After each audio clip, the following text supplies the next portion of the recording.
Hey, what's up? I'm Guy. I'm John. This is our YouTube channel. Subscribe to the channel. Give this video a like, please. Check out the podcast below in the description. This is a sweet game. Raiders, Chargers. Raiders just come off the Browns win. Feeling pretty good about themselves. Like you said last week, or at the beginning of this week, bullied the Browns.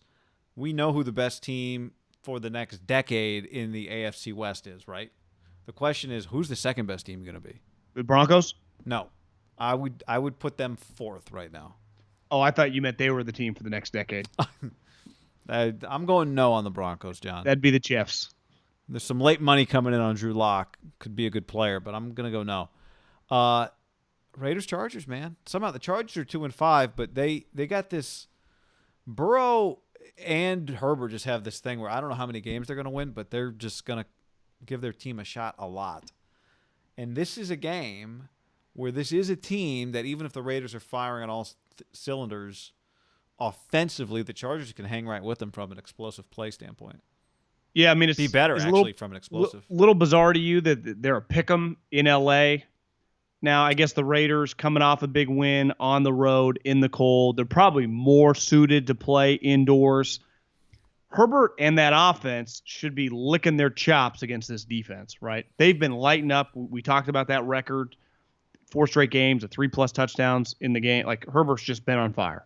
I think he's really taken like the football community, like people in the league, but just like fans of other teams, players in the league of like, this guy's good. And it's not one of those like, God, this guy can make a play. It was like, Jesus, like ultimate respect. Like no one's joking or being sarcastic about it. It feels very genuine. Every person that says it, whether it's a former coach on TV, whether it's a player in the league, whether it's just like you run into some guy, they're like, God damn, Justin Herbert's good. Like it's very, which is cool. It doesn't happen that often because let's say Burrow, for example, he was the #1 pick in the draft. We watched him be historic, and it's just like, God, he's as good as we thought he would be. People did not think Justin Herbert was going to be this good, and he's just been unreal. And now he gets his first chance at the team that, like, this game's been kind of weird, I'd say, over the last 5-6 years since me and you have been really locked in Chargers Raiders. A huge part of that is Rivers, right? I mean, he's had great games against them. He's had bad games against them. Remember last year they had that Thursday night game where he had like 17 attempts and they never got a first down because like multiple PIs on that final drive. I've never seen anything like it. It was time for a change. I actually think the Raiders would pay to see Phillip Rivers this week and not Justin Herbert, right? Against their DBs. And by the way, to the point on Herbert that you made, you're so right. It's funny, man. For 4 years, it was like, does Herbert have the personality to lead? He's kind of a quiet guy. You know, how is that going to play in an NFL locker room? The second you become good in the NFL, people love that about you. It makes it easy for people. Whereas, like, Baker coming out, everyone's like, well, I don't know. Is he kind of a jerk? But, boy, his teammates love him. He's a leader. And then the second you're not good, it's the first thing people pile on with you, right? Herbert now as a pro, if you show you're good enough, no one cares that he's not, I don't even know what. He looks like he's in it to me. You know what I'm saying? Like that was a whole thing in college for 4 years. Like, what's he going to be like in an NFL locker room? Guess what NFL players love the most? You'd know better than me. If the quarterback's really good, that's what they love the most. If the guys can play, not if the guy can give a good speech. Well, I think it's a double whammy with him, right? You get drafted 6 overall. So the target's on your back with your teammates. You just automatically start making good cash.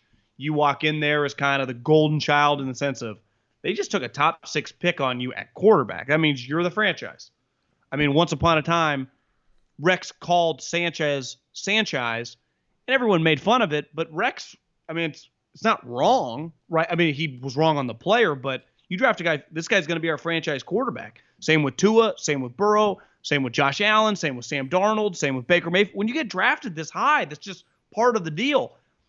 But you get judged really harshly and sometimes unfairly. But like Baker Mayfield takes a lot of heat. A huge part of that is not Baker's personality. He was the #1 overall pick in the draft.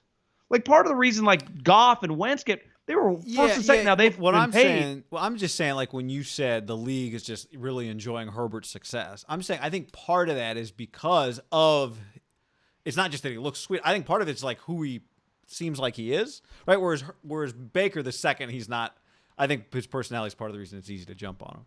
Well, once you're good, then you get judged as the package deal. And Herbert, I think, immediately is like, God, everyone likes this guy. He's pretty quiet. Like Lamar's a good example of. Lamar is impossible not to root for when you hear him talk. He always takes responsibility. When Baker and some of these guys snap, he's like, I sucked. I mean, I need to beat these guys. Like, I need to figure it out, or we need to get him the ball. Or he never. It's like, God, this guy really handles the stuff. And that's the one thing. Herbert did get the kind of the write up, kind of like Mariota, right? Too quiet. Is he too nice of a guy? What's his personality? The problem for Mariota, everyone loved him. He just sucked. It was about the quality of player. Yeah, I mean, it's like Lamar's been a fine leader. Why? Because he's good enough. Yeah. Like, you don't need to be hooting and hollering like Baker Mayfield's not good enough. He never shuts up. Justin Herbert, though, I just don't remember a pop. Like, even Wentz that rookie year, you saw moments. He wasn't this good as a rookie. Because remember, you and I immediately kind of defended him. Like, oh, my God, have you seen Wentz? It had moments like this. Herbert's just been consistently better. I think the best argument against Herbert's success is just, well, you can't possibly keep this up. Which like, that's the best argument. Well, to me, if you're a Raiders, you hope you get, like, because he's a rookie. The thing which you got to be kicking yourself if you're the Chargers, you've lost 3 of these last 4 games with him kicking ass. So it's like he's bound. Aaron Rodgers has down games, like and they might come this week. So you didn't take advantage. Like, you got to win 3 or 4 of those games, not lose 3 or 4 of those games. That's where, if you're the Raiders, whatever is kind of throwing him off, you got to take advantage and just hope he has kind of his rookie letdown. But this gets back to, I'm going to use the golf analogy. Like, when Colin Morikawa won the PGA Championship, he won it fair and square, but like, he was a rookie at a major, no fans. Like, there was no place for, asses to get tight. In these games, like, there's going to be no fan. Now, part of it's the Chargers. It will probably be a Raider home game, even if there were fans. That's a good point, actually. I think it's easier for Herbert. It's an NFL game, but it is scrimmage. There's no one there. So it actually, like, he might not have these bad games in a lot of these environments just because the pressure of playing a team and the blitzes and the game plan is still the same. But there is something to be like when a place is really loud, or maybe when people start booing you. It's never been easier to be a young player right now. It's my pushback on, like, listen, I respect the shit out of what all these guys are doing in all these sports. We know how great they all are. If you've played pickup basketball, you watch the bubble, you're like, but it's easier. It just is. And that's a scary thing for the Raiders, who are, like, still on the outside looking in. Your defense isn't that talented. Like, this guy, no one's going to be booing him. No one's going to be cheering. It's just you versus him in an empty palace. And specifically, they do not hit the quarterback. They don't even get near the quarterback. They don't. The Raiders' defense, right? Yeah. They are 29th in sack rate. Isn't he better than Nick Bosa? That's what Twitter told me. They hit the quarterback 10% of the pass rushes, John. Dead last in the league. Not better than Nick Bosa, no. Yeah. The problem is, it's just like, well, no, you actually invested a lot.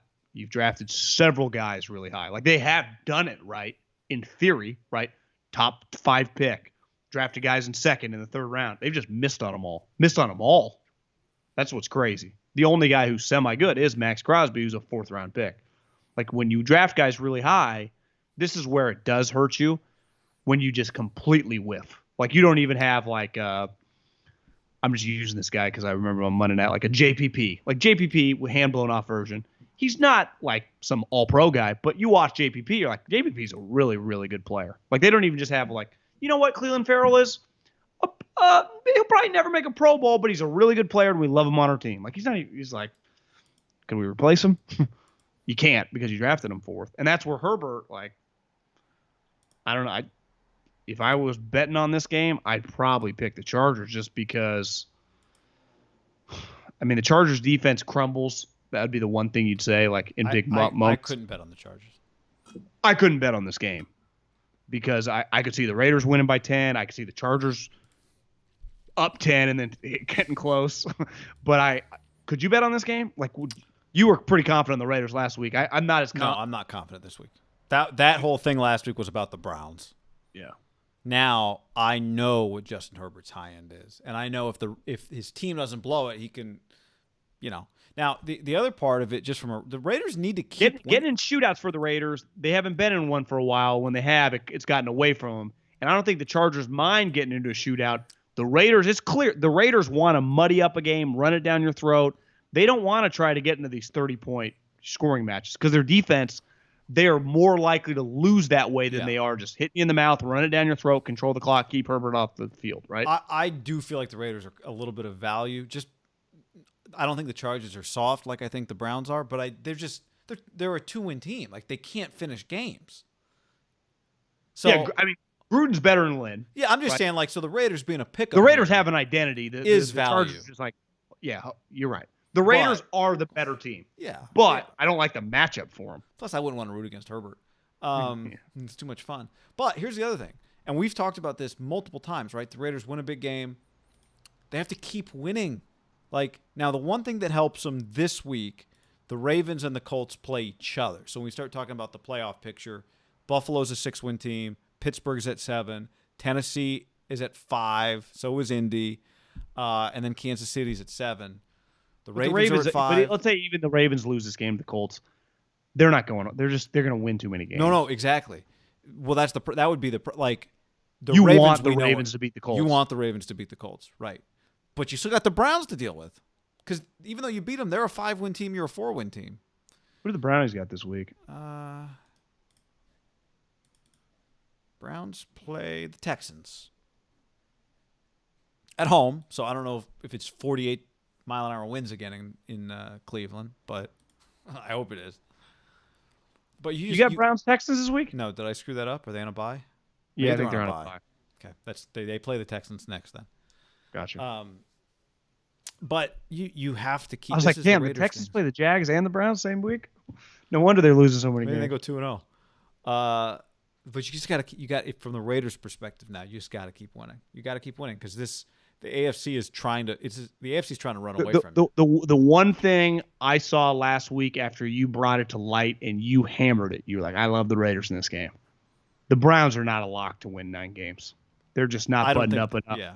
Like if you told me the Browns end up 7-9, like I do think that's, and I think you do too. I like Kevin Stefanski. I think he'll be solid, but that place gets cold. Baker Mayfield's not a cold weather quarterback. I have more faith the Browns disappearing and the Raiders just staying afloat, and the Colts and the Ravens staying in there. So the Browns would be the team to probably get out, and the Raiders are probably facing the Browns for that spot. Not the Colts or the Ravens, right? And at the end, they'll play the same number of games. They haven't yet, but after the bye week, they will. And then the Raiders will have that tiebreaker. So I think they're in good. I would put them in the playoffs. Because to me, like the Texans-Browns in a week, I can't just Browns are winning. I mean, they should, but it doesn't mean they will. And that's kind of the Raiders, and that's why they're kind of similar. Like the Raiders can just, and this is what they did last year. Remember, they were 6-4, and then boom, they lost to the Jets, and then they lost to the Jags, and they lost to the Chiefs, and all of a sudden you're like, damn, they're 7-9 now. Like, how'd that happen? Because it happens.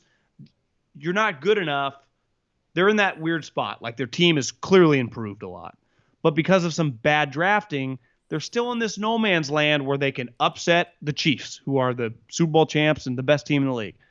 But they could also just lose to the Chargers or the Broncos. And that's where I think the next 2 weeks are going to be really big. Like, can the Raiders just take care of business?